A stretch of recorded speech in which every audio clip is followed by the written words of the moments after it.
ओम ओम शिवना पृथ्वी भवान लचक्षरा निवेशनी यच्छा नः सर्व सप्रथः।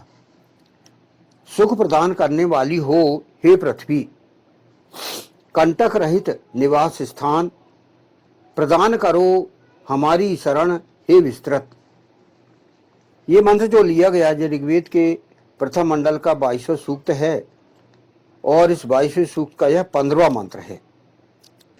दूसरा है कंटक रहित अनरक्षरा, संपूर्ण पृथ्वी ग्रह जन सामान्य के लिए असुविधा उत्पन्न करने वाली गतिविधियों से मुक्त हो, जो चाहे जहां चाहे प्रगति कर सके, कोई राष्ट्र किसी भी राष्ट्र के नागरिकों के मार्ग में रुकावट ना पैदा करे, जनहित के लिए पूरे विश्व का वातावरण अनुकूल हो। यानी यहां पर हमें कोई भी रुकावट, कंटक या कांटे उत्पन्न नहीं करना है। पृथ्वी के निवासियों को, जन सामान्य को कोई रुकावट, कोई कंटक पैदा नहीं करना है हमको, बल्कि जो राष्ट्र में आने जाने के लिए, जैसे कोई अपने पढ़ने के लिए, पढ़ाई के लिए कोई विदेश यात्रा में जाता है तो उनमें कोई रुकावट नहीं आना चाहिए।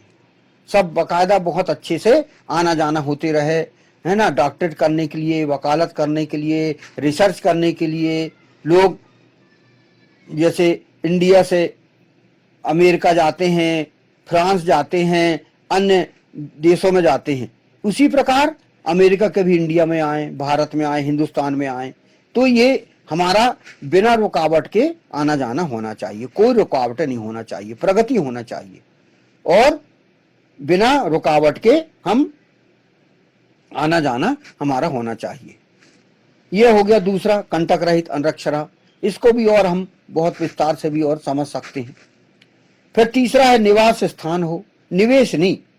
संपूर्ण पृथ्वी ग्रह के समस्त राष्ट्रों में व्यक्ति को निवास कर सकने की स्वतंत्रता हो, लोगों को वहां स्थापित किया जाए, ना कि विस्थापित किया जाए।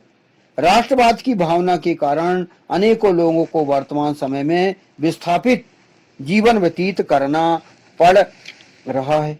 यानी निवास स्थान यानी निवेशनी, यानी लोगों का निवास स्थान पूरे पृथ्वी ग्रह में कहीं भी कर सके। वो कोई भी विस्थापित हो रहे हैं तो उनको शरण देना चाहिए और शरण देके उन मानवों को, जन सामान्य को निवास स्थान प्रदान करके और उनकी प्रगति में हम बाधक ना बने बल्कि उनकी प्रगति में सहयोगी बने हम, ये कहा गया है। इसीलिए कोई रुकावटें ना हो।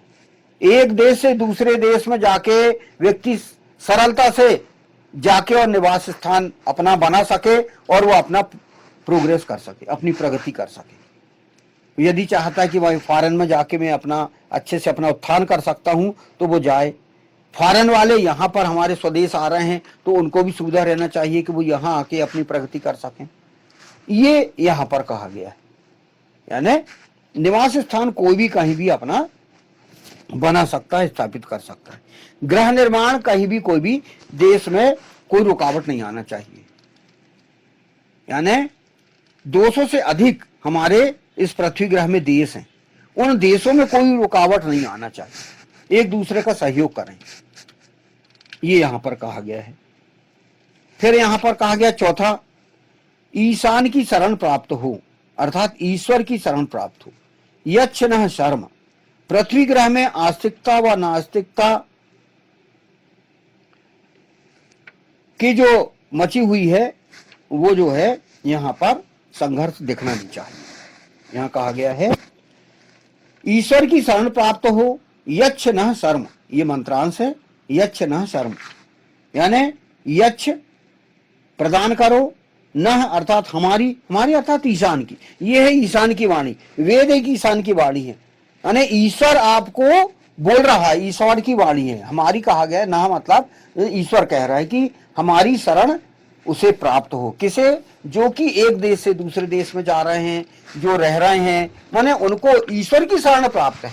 ईश्वर उन्हें शरण प्रदान जिस प्रकार करता है, यानी किसी को मृत्युदंड देने की अपने आप जो है अधिकार नहीं है, कोई किसी को मार नहीं सकता, बल्कि आत्महत्या भी वो नहीं कर सकता।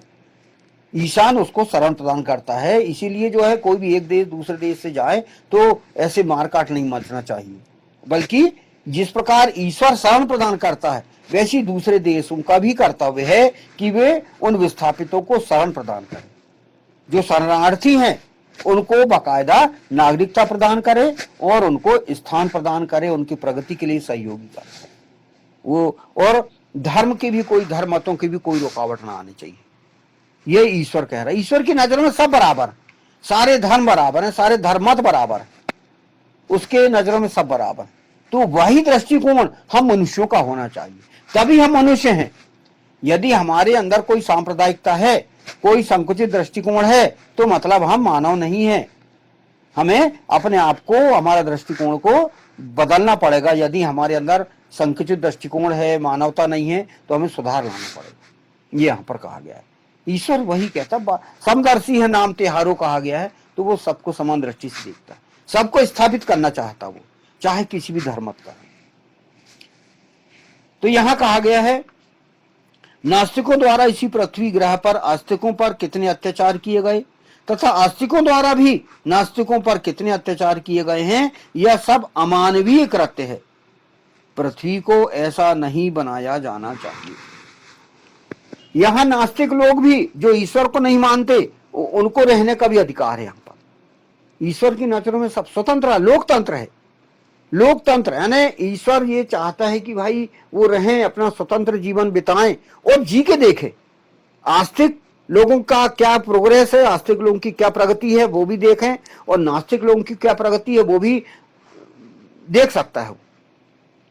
जो यदि ईश्वर को नहीं मानता वो भी जी के देख ले, और जो ईश्वर को मानने वाले हैं वो भी जिए, अच्छे से जिए। तो ईश्वर परम परमात्मा हर किसी को बराबर जीने का अधिकार प्रदान करता है। वो खुद देख ले जी के कि किसमें क्या फायदा है। दूध का दूध, पानी का पानी ईश्वर, ईशान परम परमात्मा कर देता है। ऐसा नहीं कि नास्तिक है तो आस्तिक लोग उसको मार दें, मृत्युदंड दे दें, ऐसा नहीं है। या नास्तिक लोगों का यदि ज्यादा हो गए तो आस्तिकों पर मारकाट कर दे और उनको खत्म कर दे, ऐसा नहीं है। आस्तिक लोग को भी जीने का अधिकार है और नास्तिक लोगों का भी जीने का अधिकार है इस पृथ्वी ग्रह में। ये पृथ्वी ग्रह में बताया गया कि इस पृथ्वी ग्रह में लोगों को मारकाट नहीं मचाना चाहिए। वे शांतिपूर्वक रहें, अच्छे से कोई कंटक रहित हो, कोई कठिनाइयां उत्पन्न ना करें किसी के लिए, और अपना प्रोग्रेस करें। ये यहां पर बताया गया है। ये चौथा था शरण प्रदान करने वाली बात। पांचवा है विस्तृत सप्रथ। पृथ्वी ग्रह में विस्तार हो, संकीर्णता नहीं हो। यानी विस्तार होना चाहिए, पृथ्वी का प्रोग्रेस होना चाहिए। कि जिस प्रकार विज्ञान की प्रगति कर रहा है रात दिन से, सैटेलाइट जो है वो भेजे जा रहे हैं, तो सैटेलाइट के माध्यम से हम कितनी प्रगति कर रहे हैं। हम देख रहे हैं कि संकीर्णता नहीं होना चाहिए, विस्तृत, हर किसी का सहयोग करे। एक देश दूसरे देश का सहयोग करे और दूसरा देश का सहयोग करे तो वो भी प्रगति करे। किसी के कार्य में रुकावट नहीं पैदा होना चाहिए। वो बाकायदा अच्छे से पूरी तरह से उसे जीना चाहिए, और जीने का अधिकार है हर किसी को, है ना, प्रगति करने का अधिकार है। यदि विज्ञान की प्रगति हो रही है तो एक देश दूसरे देश का पूर्णतः सहयोग करे।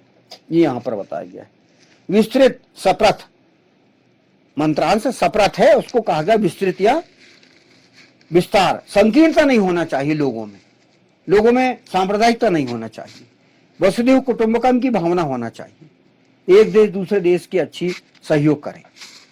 जन सामान्य के अनुकूल संसाधनों के विकास के साथ विस्तार किया जाए तथा अन्य जिन ग्रहों पर मानव जीवन संभव हो उनकी खोज कर उन्हें निवास योग्य बनाए। जैसे मंगल ग्रह पर लोग बाग आ रहे हैं, यानी एक खोज की जा रही है कि वहां पर भी दुनिया बसाई जाए। चांद पर बोला गया कि वहां पर भी दुनिया बसाई जाए।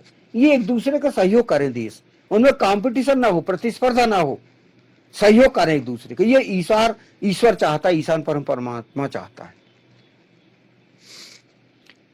उपरोक्त सभी जिम्मेदारियां इस ग्रह में निवास करने वाले व्यक्तियों की ही है, इसे ईशान के ऊपर नहीं छोड़ा जा सकता। ये हमारा पुरुषार्थ, हमको पुरुषार्थ करना है, कर्म करना है। ये नहीं बोला जाता कि भैया भगवान भरोसे छोड़ दिए, ऐसा नहीं करना है।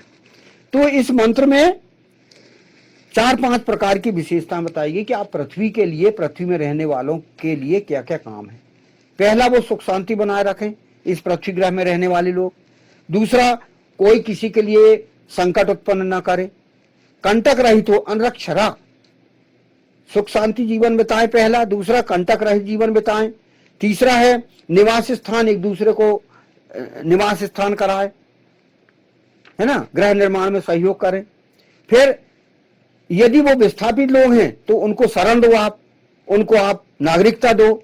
ईशान कहता है कि मेरी शरण में जिस प्रकार मैं रखता हूं वैसे आप भी उनको शरण में रखो और उनको जीवन जीने का अधिकार दो, उनकी प्रोग्रेस में हेल्प करो।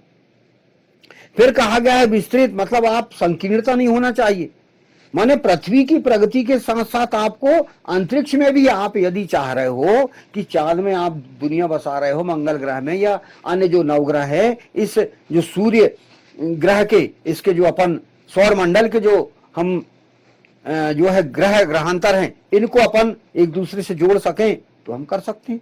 जैसे कि सूर्य का हम सूर्य किरणों से हम बाकायदा लाभ ले रहे हैं हम, तो वैसे ही विस्तृत विचार से, विस्तृत अपना भावना से, वसुधैव कुटुंबकम की भावना से देश दूसरे का, एक दूसरे का सहयोग करें और अन्य ग्रहों पे बसने के लिए एक दूसरे का सहयोग करें। मगर पहले तो पृथ्वी ग्रह को कहा गया ना, पृथ्वी ग्रह में आप सुख शांति लाइए, ये कहा गया, सुख शांति लाइए, शांति स्थापित करिए, कंटक रहित आप रहिए, सबको प्रगतिशील आप बनाइए, फिर शरण सबको दो एक दूसरे के लिए। तो ये हमारा संयुक्त राष्ट्र संघ मानवाधिकार का कार्य है, जो बना हुआ अपना संघ, उसको जो है स्ट्रांग बनाने की आज आवश्यकता है, ताकि सभी देश मिलकर एक दूसरे का हेल्प कर सके। तो यहां पर इस मंत्र में ये बताया गया, ये 15 मंत्र में, सुख प्रदान करने वाली हो हे पृथ्वी, कंटक रहित निवास स्थान प्रदान करो, हमारी शरण हे विस्तृत। ओम शिवना पृथ्वी भवान चक्षरा निवेशनी यच्छा नः शर्म सप्रथः। ओम।